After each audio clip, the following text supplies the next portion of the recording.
Bom dia pessoal, boa segunda-feira, tudo bem? Temos um vídeo novo aqui, meio maluco, mas eu tava querendo já falar desse tema há algum tempo, então vamos entrar nele. Antes disso, quero dizer para vocês que a campanha do caos está chegando no final. Tem só 2 dias, né? Termina nessa quarta-feira. Até você pode colaborar até às 11h59 da noite, às 23h59, antes do relógio virar, né? Para quinta-feira, você pode compartilhar. Eu vou estar fazendo uma live pelo meu Instagram, né, que é Felipe_Folgose. Eu vou estar na última horinha, assim, das 9 até as 10 da noite, eu vou fazer essa live acompanhando e conversando com todo mundo, nesses momentos aí emocionantes no final da campanha, mas eu acredito que vai bater, né? Vai dar tudo certo, se Deus quiser, em nome de Jesus. Mas aqui, ó, vou mostrar para vocês, né, o Aurora, o Comunhão, tá? O que eu vou falar hoje nessa série tem bastante do que eu já coloquei no Comunhão, tá? Tem bastante disso aqui. E é isso, galera. Então, ó, entra no www.catarse.me/Aurora2Caos, participa, colabora, você vai estar ajudando a fazer um quadrinho incrível e vai receber um monte de recompensas na tua casa, camisetas, pôster, adesivo. O teu nome vai estar como colaborador no Caos, né? No quadrinho, você vai receber autografado. Você pode pagar em até 6 vezes no cartão. Então, olha, tá acabando, é a oportunidade que você tem de participar junto comigo desse projeto, tá bom? Então, pessoal, é o seguinte, sabe que todas as histórias, né, elas não acontecem à toa. Então, assim, a gente cresceu, né, ouvindo falar de vampiros, né, de gente que de canibalismo, né? Hoje em dia tá na moda essa coisa de zumbi, né, tem seriados como um seriado, não sei se o pessoal já ouviu falar, chamado Santa Clarita's Diet. Tem coisas que são antigas e que estão meio voltando a serem revisitadas, né? E cada vez mais fica mais evidente que o que era considerado tabu, né? O que era um tabu? Tabu era alguma coisa que já aconteceu no passado e que meio que a sociedade como um todo tinha chegado à conclusão que aquilo deveria ser proibido, culturalmente proibido, né? Era uma coisa que, por exemplo, incesto, né? Incesto é um tabu.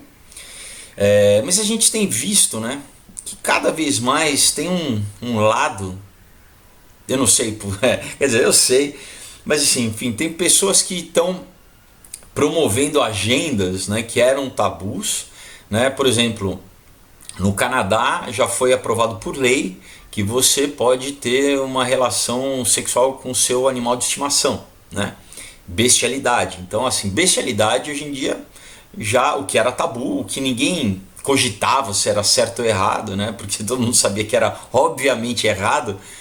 Hoje em dia está aceito, né? Já é uma coisa que é reconhecido por lei.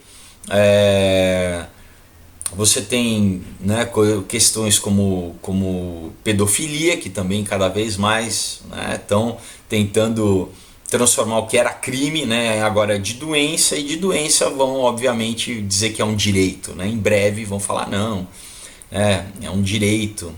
Das crianças principalmente, né? A inversão é tão grande que não, a criança tem direito, quando a gente sabe que são predadores sexuais, né? Psicopatas que querem abusar das crianças e, enfim, sem terem que enfrentar a lei, né? E tem outra questão que eu vou falar um pouco aqui, né, nessa série de vídeos, que é sobre canibalismo, por incrível que pareça, né? Então, eu quero tentar traçar toda uma história, né, da onde que vem historicamente o canibalismo e quais são as repercussões, né, porque ao longo da história pessoas recorreram ao canibalismo, né? Sim, algumas vezes por sobrevivência mesmo, né? Agora, algumas outras vezes não. Algumas outras vezes por poder ou até, né, por magia. E a gente agora, por incrível que pareça, tem muita gente advocando isso, né, por uma questão de estender, prolongar a vida, né? Na verdade, canibalismo é o quê? É você consumir qualquer coisa de um outro ser vivo, qualquer material. Agora, principalmente, né, não só a carne, mas o sangue, né? Então, a gente vai entrar em toda essa simbologia do sangue. Por que, né, na Bíblia o sangue, né, tá escrito que o quê? Que a vida está no sangue, né? Que por isso que os israelitas eram proibidos de comer, quando comessem a carne de um animal, eles tinham que o quê? Eles tinham que derramar o sangue, porque senão eles estariam comendo a vida, basicamente a alma do animal, né? Mais ou menos assim, é como se a alma estivesse no sangue, né? Então, a kosher, né, o kasher, que os judeus ortodoxos, né, eles têm uma série de regras. Então, que uma delas é isso, é você tirar todo o sangue do animal para você comer a carne, mas não beber o sangue, né, não ser um vampiro, basicamente. Mas olha que interessante, né? Sabe quem está promovendo isso? Então a gente vai entrar também na questão da elite, né? Como que a elite ao longo da história, né? A realeza sempre teve alguma ligação com essa questão, mas uma aristocracia moderna, se é que a gente pode chamar assim, uma galera do Vale do Silício, né? Aqueles bilionários da tecnologia que muitos se preocupam com a questão do transhumanismo, né? De querer vencer a morte, de querer ser imortal, né? Eles estão bancando uma série de startups, né? Eles estão patrocinando uma série de empresas que estão fazendo pesquisa nessa área, né? Em alguns campos diferentes. O Jeff Bezos, por exemplo, o dono da Amazon, né? Ele já falou que ele quer ser imortal, né? E está também bancando uma empresa, né, de pesquisa médica, né, exatamente para isso. Mas eu vou começar falando aqui de uma empresa chamada Ambrosia, tá? Ambrosia é uma palavra que vem desde a mitologia grega, que é o que é a comida dos deuses, que tem um monte de simbologia nessa palavra. Ambrosia, tem até um doce aqui no Brasil chamado ambrosia, que vem dessa ideia, né, um doce feito com leite, né, o pessoal lá do Centro-Oeste, Goiás, né, Mato Grosso, conhece bem esse doce, mas vem dessa ideia que era o que? Era a comida dos deuses, né? Então, em inglês é ambrosia, né? Eles estão, é uma startup que tá fazendo o que? Está oferecendo transfusões de sangue para rejuvenescer as pessoas. Tá? Eu vou deixar o link de pesquisa, tá, de várias matérias aqui na descrição para vocês lerem. Mas enfim, né? Então diz assim que o mais recente avanço nas terapias anti-envelhecimento dificilmente soa como medicina moderna, né? A Ambrosia, uma startup com sede na cidade de Monterey, né, na Califórnia, está lançando um teste clínico para injetar sangue de jovens em praticamente qualquer pessoa a partir de 35 anos, com 35 anos ou mais, que estiverem dispostos a pagar $8.000. Então, por $8.000 você vai lá na Ambrosia e você recebe sangue de jovens, né? Então, se eu estou nos meus 50 anos, eu vou lá e recebo transfusão de sangue jovem, né? Essas transfusões de sangue, né, entre jovens e adultos começaram a ficar mais, né, a vir à tona, a ter cobertura da mídia em 2014, tá? Quando uma pesquisadora, né, do Harvard Stem Cell Institute, que é o Instituto de Pesquisa de Célula-Tronco de Harvard, né, chamada Amy Wiggers, descobriu que o sangue de camundongos jovens melhorava a função muscular, cardíaca e cerebral em camundongos mais velhos.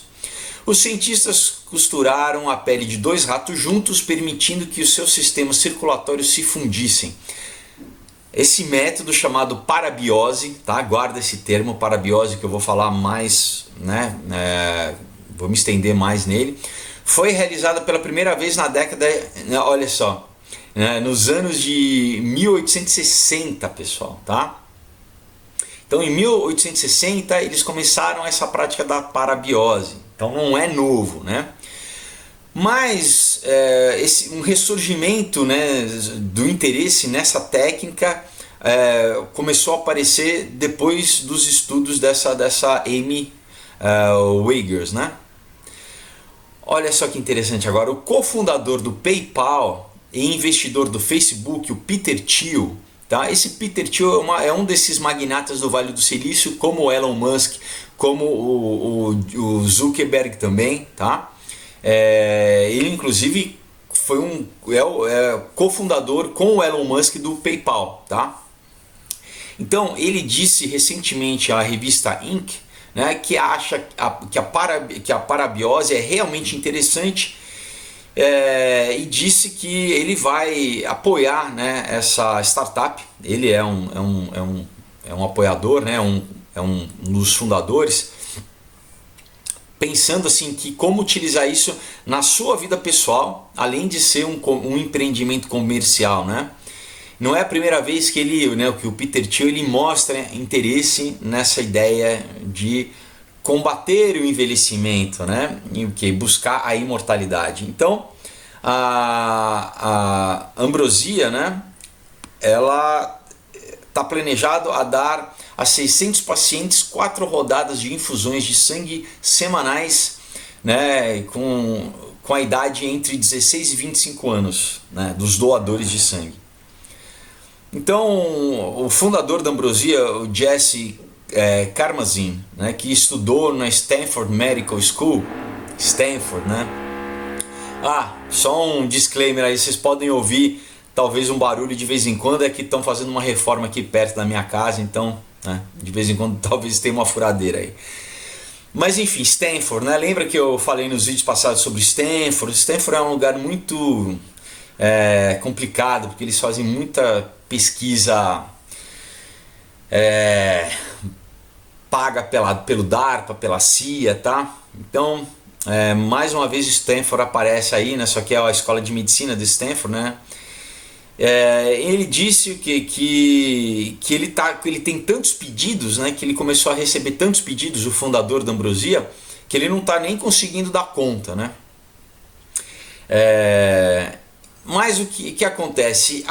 Isso lá nos Estados Unidos, né, essa notícia acabou gerando críticas de vários pesquisadores, né, de acordo com a revista Science, né, que é uma das revistas sobre ciência, né, de pesquisas científicas mais conhecidas.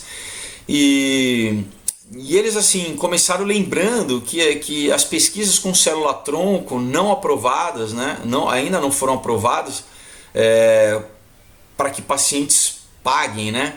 Então essa lista de mais de 100 biomarcadores sanguíneos, né, que a Ambrosia planeja medir, né, em um mês depois que eles fizerem as transfusões, né, teve um cara chamado David Glass, que é o diretor executivo de pesquisa sobre envelhecimento da Novartis, que é uma empresa farmacêutica famosa, né? Ele diz que não tem como atestar se vai ser um efeito placebo ou se isso realmente tem algum benefício, porque ele diz que a pesquisa ainda não está comprovada 100%, né? Então assim, você vê que já o próprio meio científico, né, e de empresas farmacêuticas, alguns já se levantaram contra essa terapia, vamos dizer assim, né? Essa terapia vampirística, né? De você... Uma coisa é isso, né? Você receber sangue, né? Porque, sei lá, se teve perda de sangue, né? Você fazer uma transfusão, uma operação, um acidente, isso é uma coisa. Isso é uma outra coisa totalmente diferente. Pessoas que, até por uma questão cosmética, né? Porque, não, você vai melhorar a sua pele, entendeu? Né, você vai prolongar sua vida, né? Então é o mesmo conceito do que o vampiro bebe sangue para quê, né? Para se manter jovem, né? Enfim, você tem uma outra empresa chamada Alcarest, né? Que também vem realizando ensaios clínicos, né? Com sangue de jovens, né? Isso é interessante também, não é qualquer um que pode doar, tem que ser jovem.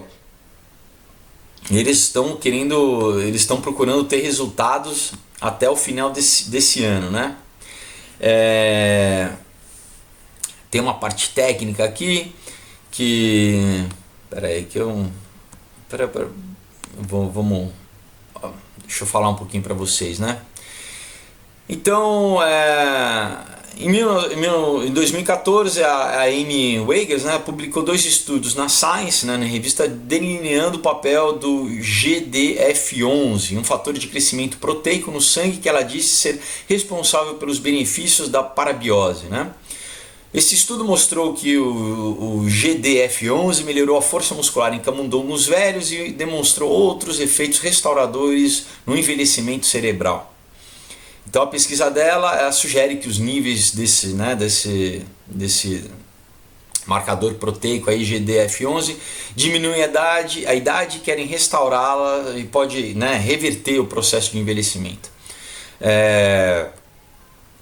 Enfim, a gente eu já falei que da Novartis, né, que eles falaram que pode ser contraproducente para a regeneração, né, do músculo esquelético, né? Mas isso não tá detendo, né, com que essa pergunta, com que essa pesquisa se propague, né?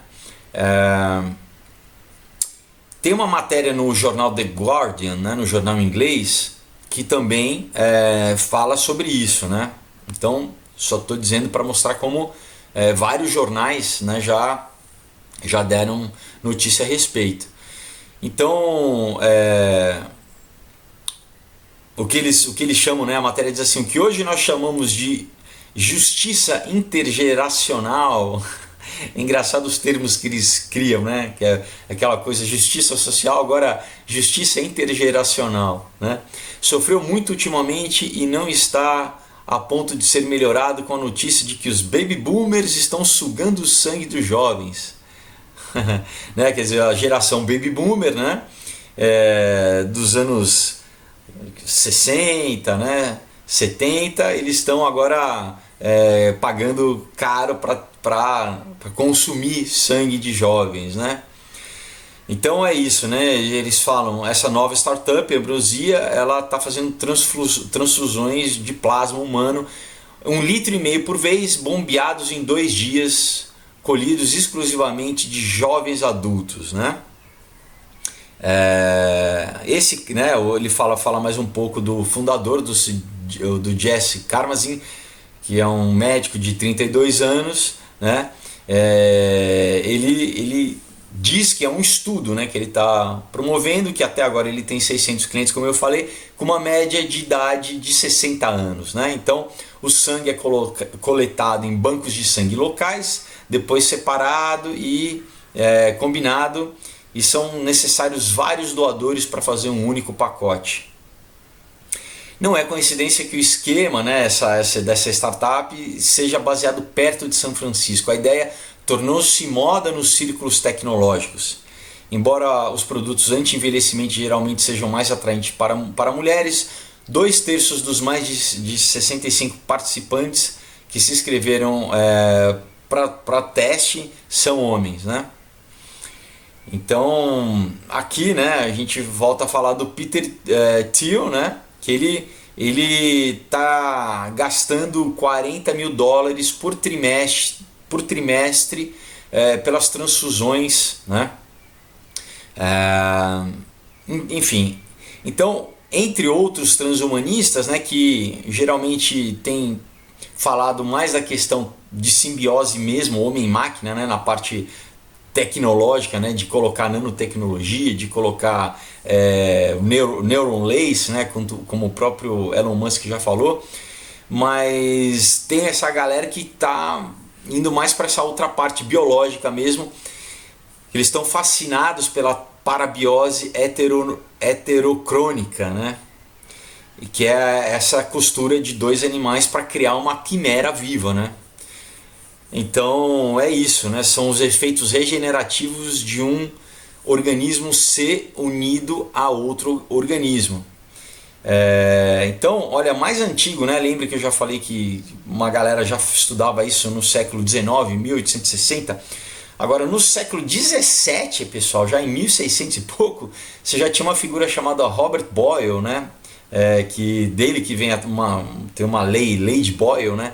Ele sugeria o que? Substituir o sangue do velho pelo sangue dos jovens. Então, só para falar que essa ideia não é nova. A gente, ao longo do vídeo, a gente vai ver que isso é mais antigo mesmo. Então, em 2012, você tem um cientista, né, chamado Robin Franklin, da Universidade de Cambridge. Ele liderou um grupo que mostrou que o sangue de camundongos jovens poderia substituir as baias de mielina, né, que são cruciais para combater a esclerose múltipla em camundongos mais velhos. E foi no relatório de Harvard lá, da Amy Wager, né, de 2014, que deu início a esse processo todo, né. Então, bom, eles dizem assim, né? À medida que as pessoas envelhecem, elas têm muito mais dificuldade de dormir. E essa eu acho interessante, né? Os argumentos que eles usam, né? E que com essa troca de sangue você vai obter benefícios no seu humor, no seu sistema imunológico, no seu controle de peso e muito mais, né? Agora, assim, ele responde a pergunta, né? Como é que você consegue dormir à noite depois de ter... Peraí, vamos esperar passar um pouco a furadeira. Como é que você consegue dormir à noite depois de ter sugado sangue, né, de jovens e de alunos, né? Ele respondeu, muito bem, obrigado. Então o cara não está preocupado, né, se tem uma molecada, né, que está pagando a universidade e que está vendendo seu sangue, literalmente, né? Sabe, aquele que a gente falava, uma forma de expressão, né? Não, o pessoal está realmente vendendo sangue, tá? Para ter uma graninha, e daí tem os velhões lá, vampirões, né? Fazendo transfusão de sangue. Tem gente que bebe, literalmente, né? Eles não estão bebendo, por enquanto, mas o conceito é próximo, né? Outra figura, né, que recentemente se pronunciou sobre o assunto foi o famoso Richard Dawkins, né, aquele ateu profissional, né, que tem vários livros que eu já falei em outros vídeos, né, mas que ele continua, né, a promover essa agenda, né, desse mundo destituído de Deus, né, afinal de contas ele é ateu, onde você não tem lei moral nenhuma, você pode fazer qualquer coisa, né? Então agora ele está propondo, né, que cultivar e comer carne humana pode ajudar a sociedade a superar esse tabu contra o canibalismo, né? Então imagina, canibalismo é um tabu. Qual que é o problema de comer carne humana, né? É isso que o Richard Dawkins está eu acho sensacional, né, para mostrar como essa galera é completamente maluca, né? Enfim, é o que a Bíblia diz, né? Você começa a se afastar de Deus, a abrir mão dos valores cristãos, e o próximo passo é loucura, pessoal. Não tem, porque tudo perde o sentido, né? Então, né, tem um artigo no jornal Independent, né, também um jornal inglês, que, né, falando, né, porque agora eles estão querendo criar carne humana em laboratório, né? Porque não sei se vocês sabem, já tem empresas criando carne sintética, tá?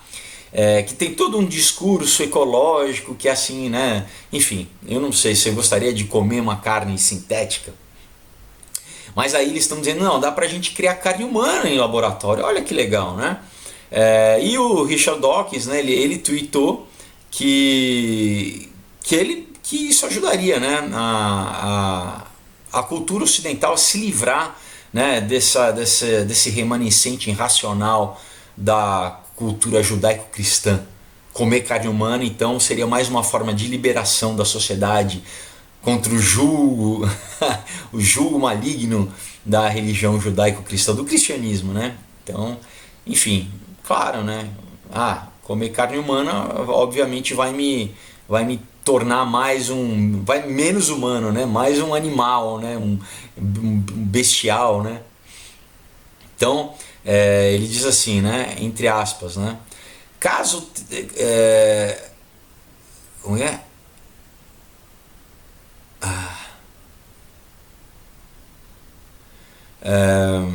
Ele acha interessante, né, porque assim essa moralidade, né, absolutista, né, que impedem as pessoas a fazerem coisas porque elas querem fazer e só porque moralmente essas coisas possam parecer repugnante, então né, elas possam parecer repugnantes, não é para ele, não são repugnantes, e comer carne humana, por exemplo. Então, se você comer carne humana, você vai estar se libertando, né, desse jugo moral, né? Pessoal, é incrível, né? Então, vamos falar um pouco, né, sobre essa parabiose, né? Então, a transfusão de sangue, ela tem sido considerada um método de rejuvenescimento desde os tempos antigos, né? Não, como eu falei, como a transfusão por necessidade médica, né? Então, a parabiose é um procedimento de unir dois animais para que eles compartilhem a circulação sanguínea. Revitalizou o conceito de sangue como uma droga putativa. Então, na verdade, considerando o sangue como terapia, né? como droga, né? Esse é apenas um exemplo da busca contínua que os seres humanos dedicaram a encontrar uma maneira para viver para sempre. Curiosamente, outra abordagem comumente citada para o rejuvenescimento estava tentando transferir o calor e os fluidos da juventude de jovens para os idosos. Alguns exemplos dessa abordagem foram dormir com virgens, uma prática prescrita também por médicos científicos durante os séculos 17 e 18, ou tomar banho ou beber sangue, né? Tomar banho em sangue ou beber sangue.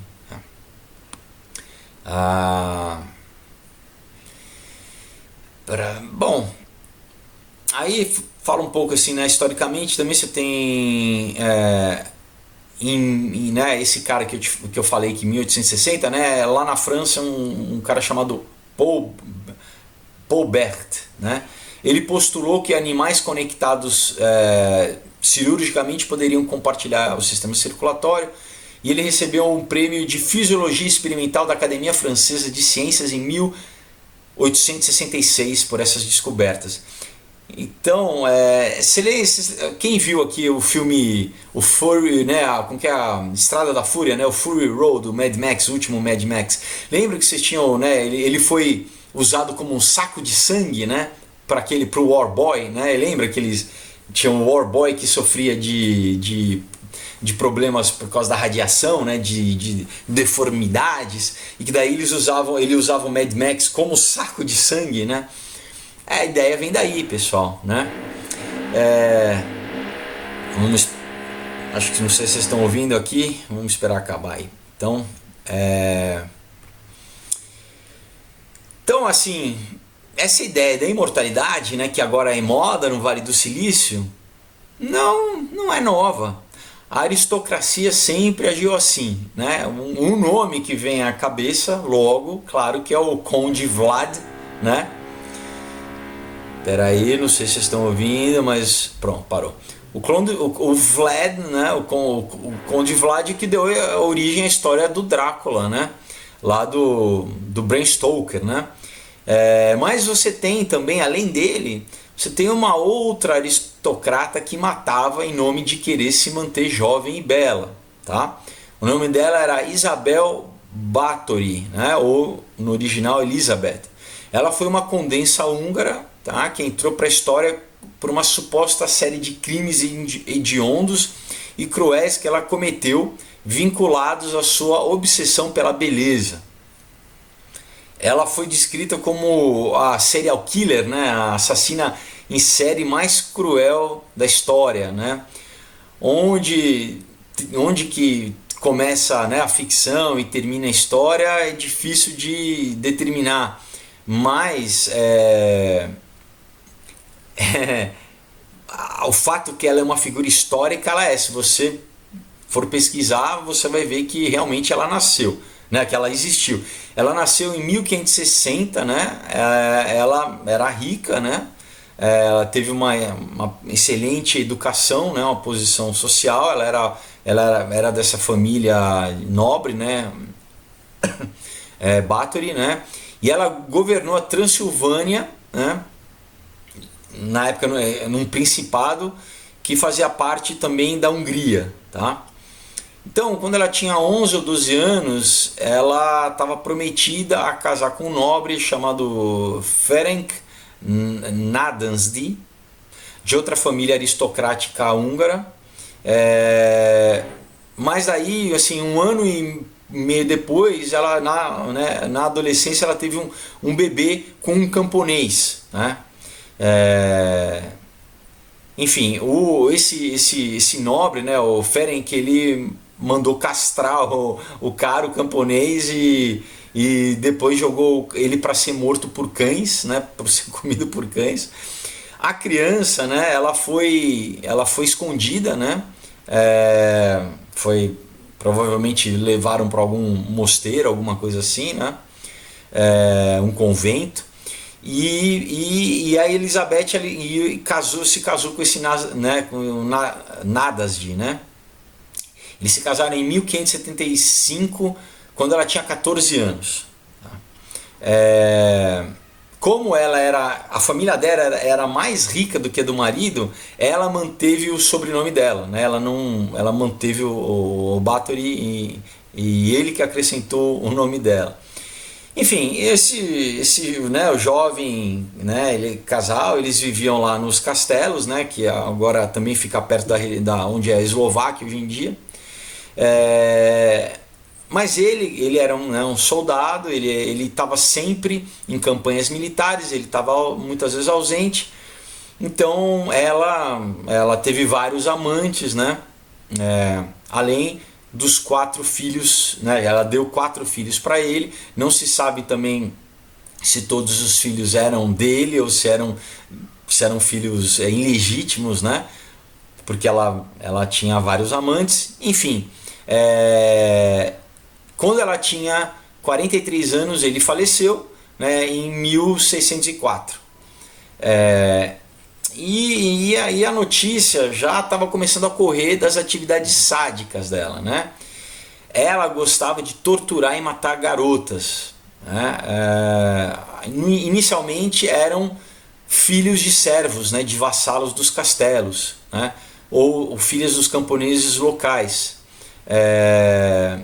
Mas depois começaram a ser garotas que famílias ricas da região, né, da pequena nobreza, né, enviavam para aprender boas maneiras com ela, né, para ter curso de etiqueta, vamos dizer assim. Então ela acreditava que beber sangue das meninas preservava a juventude e a aparência, né. Testemunhas relatam, né, que ela esfaqueava as meninas, né, que ela mordia os seios, as mãos, o rosto e os braços, né? Muitas vezes cortava elas com tesoura, né? Muitas vezes enfiava... Peraí, não sei se o barulho está entrando no áudio aí, que está horrível. Muitas vezes enfiava agulhas nos lábios, né? Ou queimava elas com ferro incandescentes, né? Ou com moedas ou com chaves. Algumas foram espancadas até a morte, outras morreram de fome, né? E tem a história que ela usava, né, o sangue delas para tomar banho, né? Enchia uma banheira e tomava banho, né? Aí o que acontece? Um pastor luterano foi até as autoridades húngaras, né, que finalmente iniciaram uma investigação em 1610. Em dezembro de 1910, né, ela foi presa, junto com 4 servos que ela tinha, né, que meio que eram cúmplices, que ajudavam ela, né, meio, como que era o ajudante do Drácula? Eu esqueci, o Drácula também tinha um ajudante, né? Mas ela tinha pessoas que ajudavam, né? Depois, né, se desfazer do corpo, enfim. 3 deles foram executados e o quarto foi condenado à prisão perpétua, né?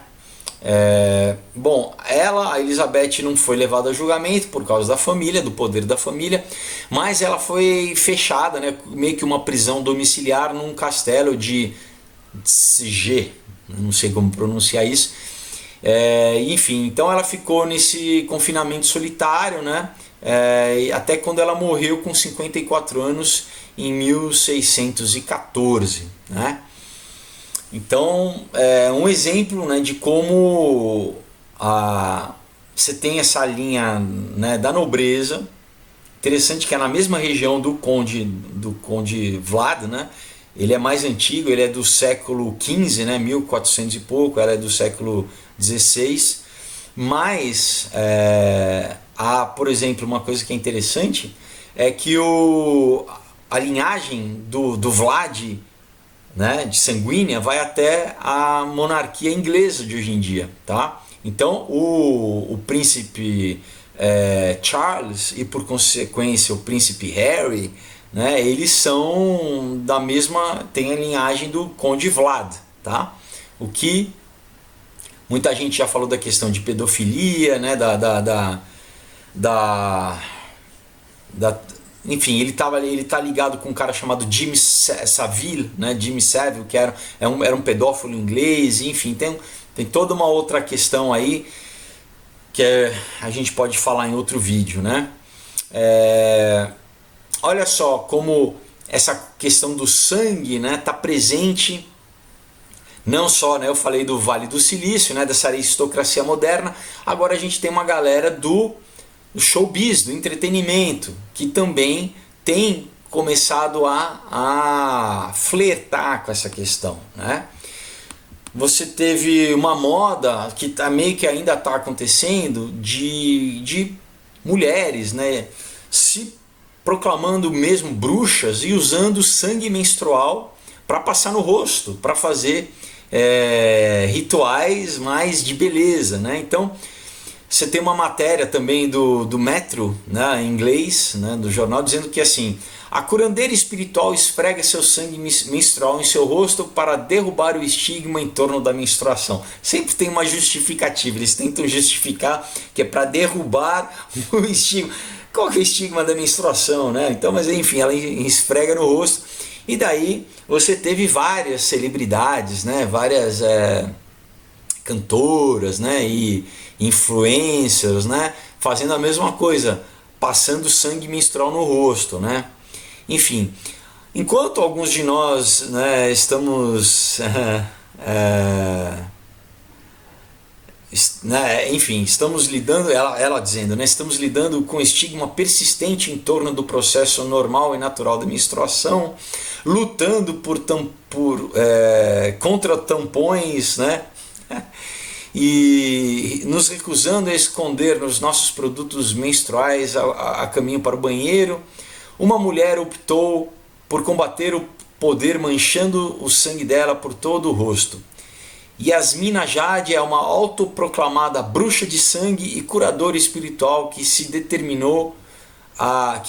dedicou a recuperar o feminino através da corporeidade e irmandade.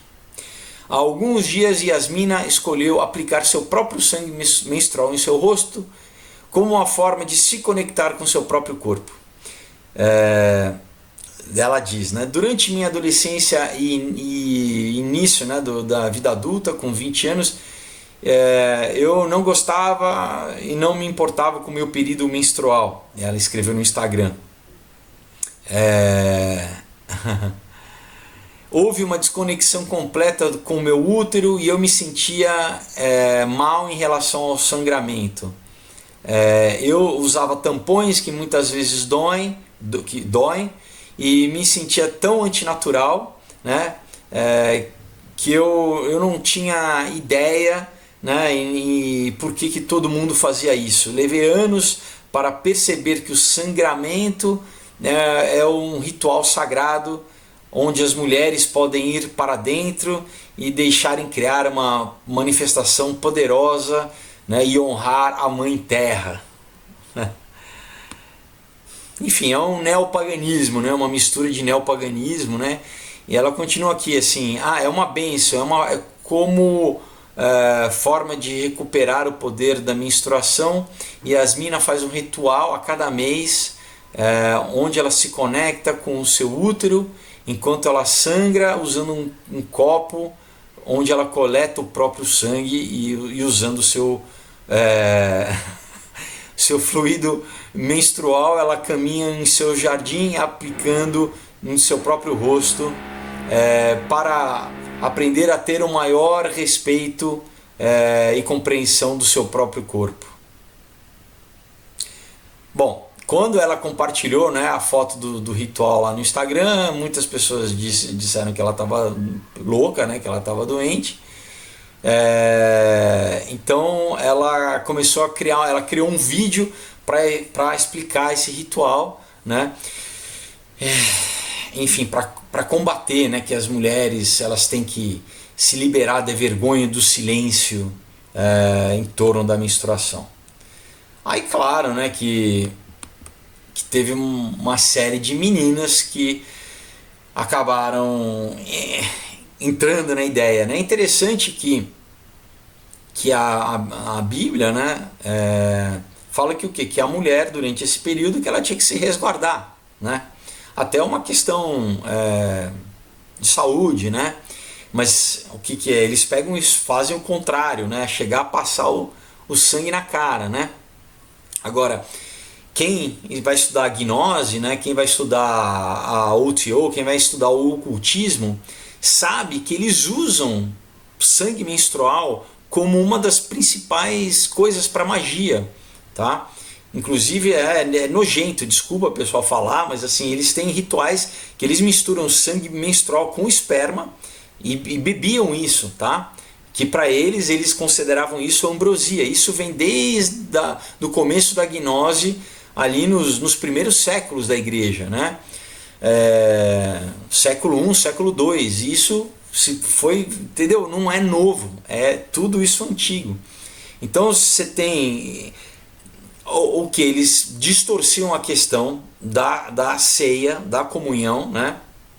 Onde Jesus simbolicamente, né, pegava o pão e o vinho como elementos, né, para o corpo de Cristo, o sangue de Cristo. Né? Coisas que eu falo aqui, né? Aqui na verdade eu criei uma seita fictícia, eu não quero dar spoiler, mas se vocês lerem, eu pego pesado também, vale a pena, mas eu falo exatamente disso, dessa distorção, como é perigoso você distorcer um conceito espiritual, né?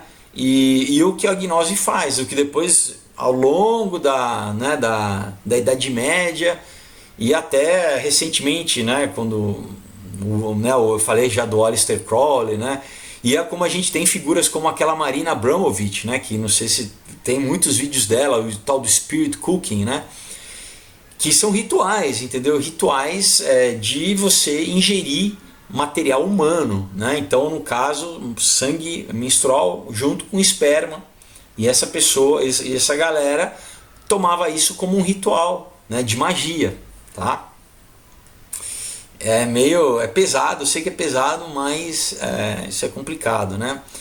Você tem uma outra matéria agora que eu vou falar que é do Smithsonian, tá? O Smithsonian é um museu Smithsonian americano que eles têm, né? Eles têm umas publicações deles, então eles contam que existe também uma tradição antiga que é de comer cadáver como remédio, tá?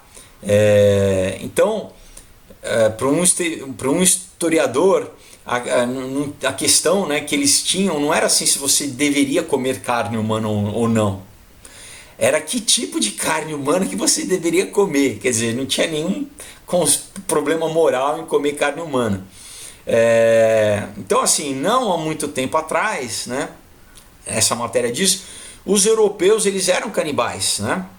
Então eles dizem que da Roma clássica ao século XX, a medicina dos cadáveres, né? Ou então como eles chamam nos Estados Unidos, corpse medicine, né? Usar cadáver como remédio, ou canibalismo medicinal, era uma prática comum em todos os níveis da sociedade europeia.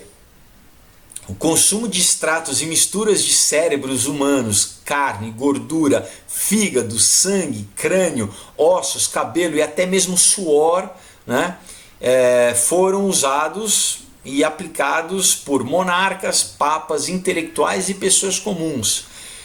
Escritores como Shakespeare escreveram sobre isso. Tá? Médicos prescreviam, né, os boticários, as farmácias da época vendiam. Você tinha reis que faziam isso, e daí você teve né, eles falando aqui, um dos reis acabou com essa história, né? Mas era uma febre na época, né? Olha só, peças anatômicas para a medicina de cadáveres era um negócio tão grande em expansão que muitas vezes os carrascos, né, naquela época você tinha as execuções em praças públicas, né, que hoje em dia continua acontecendo na Arábia Saudita, né, mas enfim, naquela época você tinha, né, lembra aqueles filmes que a gente vê de aquela figura com o capuz, né, e o machado e tal. Muitas vezes esses caras, né, depois que eles executavam as vítimas, o que eles faziam? Era mais ou menos como um açougueiro, eles limpavam, né, eles tiravam a carne, os ossos, o sangue, gordura. E para o quê? Para vender para as multidões que logo depois da execução a galera comprava. Era mais ou menos como você está na feira. Então o pessoal ia, né? Então agora você entende por que juntava multidão também. Não era só para assistir né, a execução lá de alguém. A galera ia lá para fazer compra. É louco, né? Então assim... Então, né, você tinha esses comerciantes que forneciam cadáveres de países longínquos, mas também você tinha muitos coveiros que cavavam, né, cadáveres no meio da noite para vender aos médicos. Então você tinha essa violação de sepultura, né? Então, por mais estranho e perturbador que pareça, né, eles tinham uma base filosófica, claro, né, para essa prática macabra. O consumo do corpo significava a absorção do poder da alma e a essência básica da criação, de acordo com os alquimistas. Pessoal, isso eu estou lendo do site do Smithsonian, do museu, tá? É um dos principais museus americanos. Então, eles mesmos estão falando que os alquimistas, né, que eram cabalistas, que eram gnósticos, que mexiam com bruxaria, eles que davam essa base filosófica, né, claro, que por isso que as pessoas, eles implementavam essa ideologia que a massa depois segue, né. Cada mistura foi apresentada como uma cura milagrosa e cada uma era tão horrível quanto a outra, né. Então, eles voltam aqui falando um pouco da Roma Antiga, né? Ele diz assim, que os gladiadores, né? Peraí. Os gladiadores mortos transformavam... Tá bom. Os gladiadores na Roma Antiga, né? Lá no Coliseu, eles transformavam a arena de um esporte sangrento em remédio para as pessoas durante a Roma Clássica. Os romanos acreditavam que podiam absorver a vitalidade e o valor do gladiador bebendo seu sangue quente. Os epiléticos se aglomeravam, né, em torno de um lutador caído e bebiam o sangue vivo de sua ferida aberta. Pessoal, vocês estão entendendo?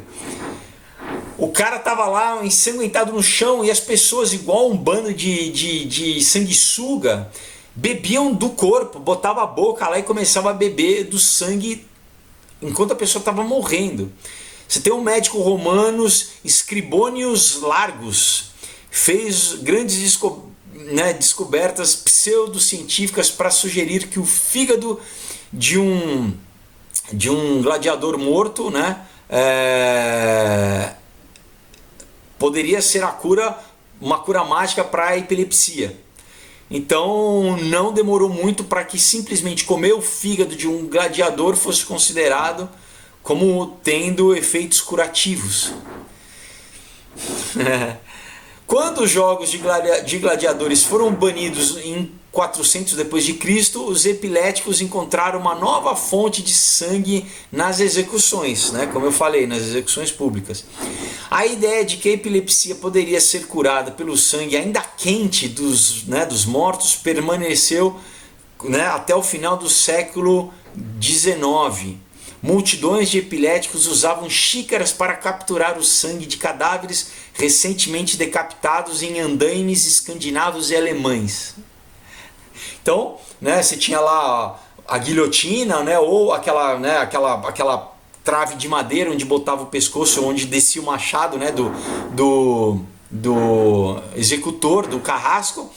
E aí as pessoas ficavam o quê? Levavam suas canecas, pessoal, para, né, assim que o sangue escorria, né, o cara bebia o sangue quente. Um relato do início do século XVI na Alemanha, um membro impaciente da multidão arrebatou um cadáver e bebeu sangue diretamente de seu pescoço cortado. O consumo não se limitou ao sangue de criminosos comuns. Em 30 de janeiro de 1649, Carlos I da Inglaterra foi decapitado por traição. Multidões correram para a frente e lavavam as mãos no sangue do rei. O toque de um monarca foi pensado para curar o mal do rei, que era o nome dado ao inchaço dos gânglios linfáticos causados pela tuberculose, mas parece que o seu sangue era ainda melhor. Então, né, você vê, as multidões foram lá beber o sangue do Carlos I, né? Então diz assim, né, a matéria continua: depois que Carlos perdeu a cabeça, o carrasco empreendedor, né, fez dinheiro leiloando areia ensopada de sangue e pedaços do cabelo de Charles, né, o Carlos I. Enquanto Carlos I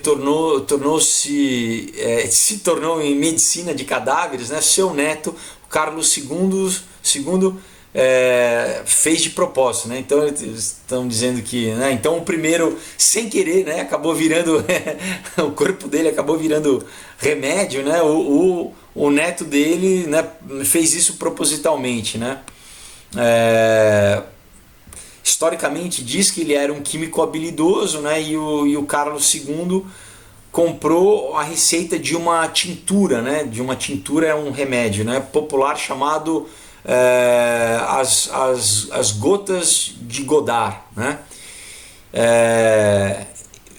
Godard era o Jonathan Godard, que era um médico que supostamente criou essa tal da tintura, né?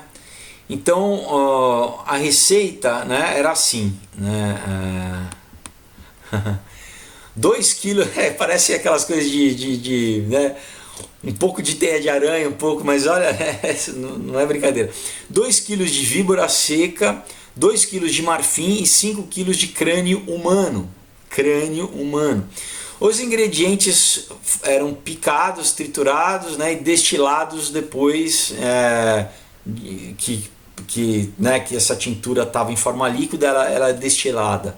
O crânio humano era um ingrediente ativo e tinha um propósito espiritual importante. Os alquimistas argumentavam que a morte súbita e violenta aprisionava a alma dentro dos restos humanos, incluindo o crânio. Assim, o consumo dava a força vital do falecido a quem bebia, né?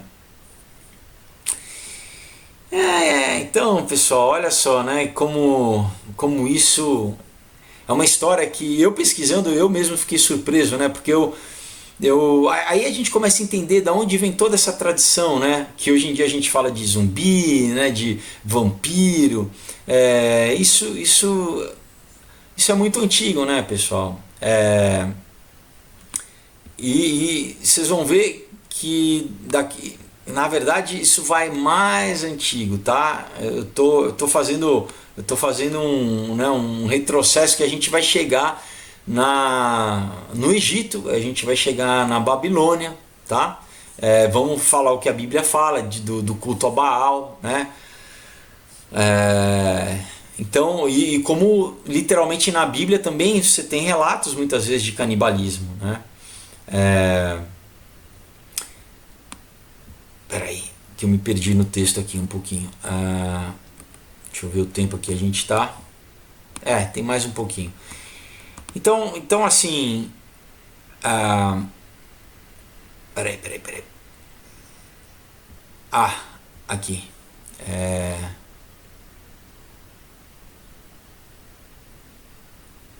Olha só. Os duvidosos poderes curativos do crânio humano, né, estendiam-se ao mofo ou musgo que crescia em crânios humanos enterrados. Isso era chamado de usnea, né? E que encontrou, né, achava-se de forma abundante nas caveiras expostas nos campos de batalha. Então, a usnea, né, o que eles faziam? Os soldados, muitas vezes, eles coletavam esse musgo e esse mofo que eram formados nos crânios, né, nos campos de batalha, e depois eles vendiam isso. Que nojo, né? Enfim, usnea foi usado extensivamente durante os séculos 17 e 18.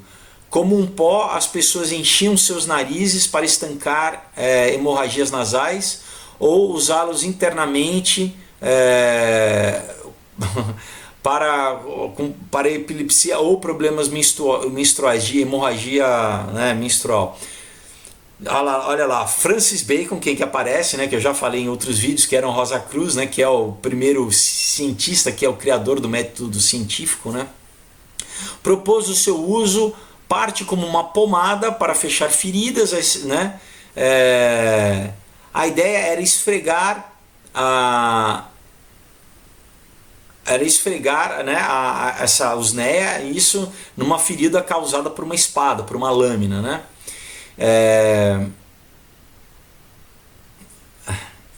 A gente continua, né? A arte da destilação. Em 1651 se tem um médico e alquimista chamado John French, que desenvolveu uma preparação particularmente revoltante de um remédio igualmente revoltante, a tintura cerebral. Então, né, explicando, né, esse francês, ele propunha o seguinte: fazer com que os cérebros de um jovem que tenha morrido de uma morte violenta, né, que junto com o cérebro, membranas, artérias, veias e nervos, que ele pegue isso e coloque, né, num recipiente para esmagar, né, e depois que isso tiver, né, virar uma pasta, né, a pessoa é tão nojento que eu nem sei se eu falo isso para vocês. Enfim, misturar isso com vinho e deixar com cocô de cavalo por 6 meses antes de ser destilado em um líquido, numa tintura, né, medicinal.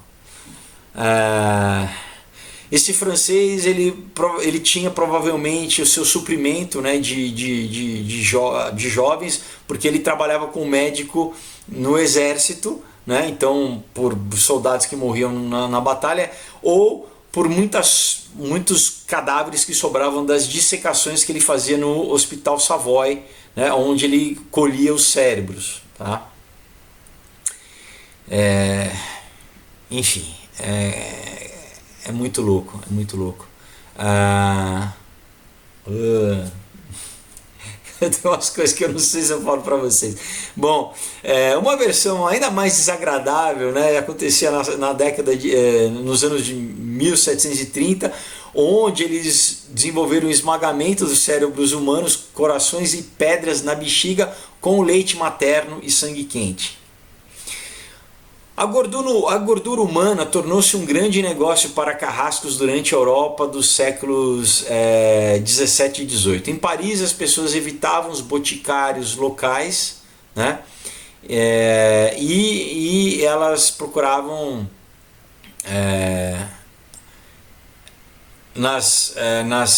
eles deixavam de ir nas farmácias para ir nas execuções públicas, né?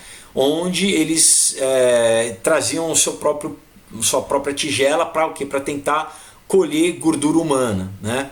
Vem do desmembramento do cadáver pelo menos eles tinham tranquilidade de que a gordura era realmente genuína, não era uma imitação de gordura animal. Era a gordura humana, ela era usada como analgésico para dores, artrite reumática, gota e até mesmo para tratar o câncer de mama. Era popular entre as elites também, né?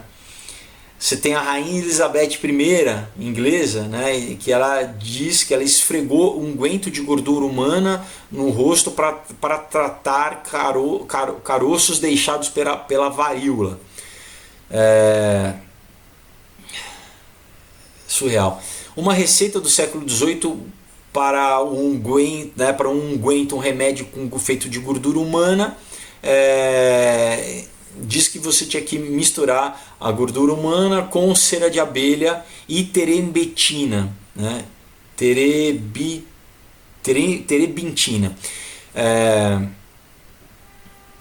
Junto com isso também eles faziam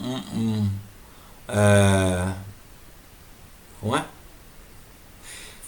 Um médico inglês, George Thompson, de 1619 até 1676, era conhecido por usar todas as partes concebíveis do cadáver humano, incluindo ele prescrevia usar urina para peste e o consumo de placenta humana para combater o sangramento menstrual excessivo. Nada foi mais estranho do que a sua cura para hemorroidas. O suor de um homem agonizante, né, que era coletado um pouco antes dele ser executado, poderia ser esfregado nas suas áreas íntimas, né, na hemorroida. Então, mas se o Carrasco não conseguisse coletar um suor suficiente, então a mão cortada do executado, né, também o sangue, né, da mão também faria que as hemorroidas desaparecessem milagrosamente. Eu sei que é pesado, pessoal, né? Mas enfim, é só para vocês entenderem como era uma prática comum que eles exerciam, né, naquela época. Deixa eu ver aqui quanto tempo que a gente está de vídeo. Tá, já chegamos em 1 hora. Então eu vou parar por aqui.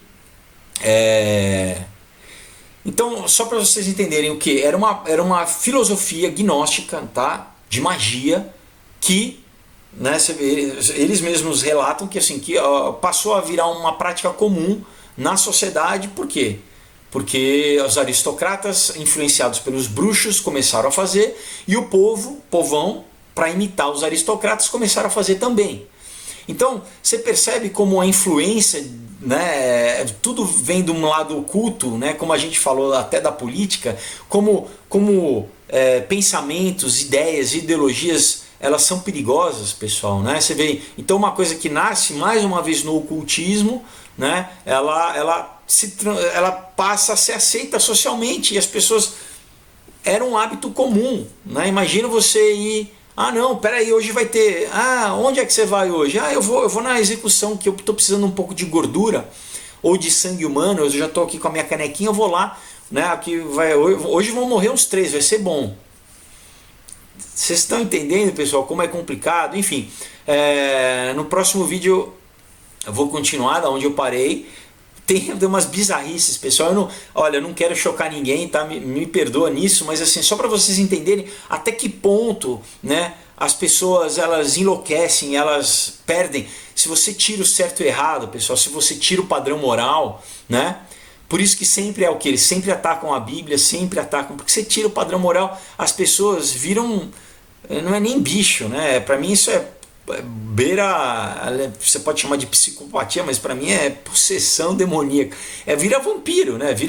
Pessoal, o cara morreu, imagina um gladiador na Roma antiga, o cara morria, as pessoas iam lá, o cara tava agonizando lá, as pessoas bebendo da ferida, do ferimento do cara, comendo, é igual animal, vira uma besta, deixa de ser um ser humano, enfim. Vamos, né? Pessoal, então olha, até quarta-feira, tem hoje, né, segunda, amanhã, terça e quarta-feira o dia inteiro até às 23h59, tá? O último minuto da quarta-feira para você colaborar. Espero que você faça isso antes, né? Eu vou fazer a live, né? Para quem quiser até falar comigo, trocar uma ideia lá ao vivo na live.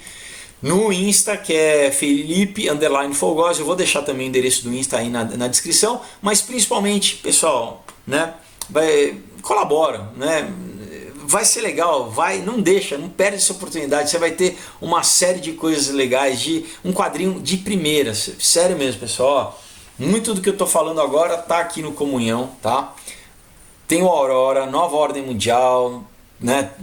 E o Caos está incrível, está sensacional. Então não perde mesmo. Corre lá, entra www.catarse.me/Aurora2Caos e quinta-feira a gente se vê, né? Tem um vídeo mais leve, com certeza, com uma coisa mais legal, mas enfim, eu procuro trazer mais um conhecimento aí para vocês, tá bom? Saberem que as coisas não são teoria da conspiração, tá? Então é isso aí, Deus abençoe, boa semana e quero ver o nomezinho de vocês ali na colaboração do Caos, tá bom? Até quinta.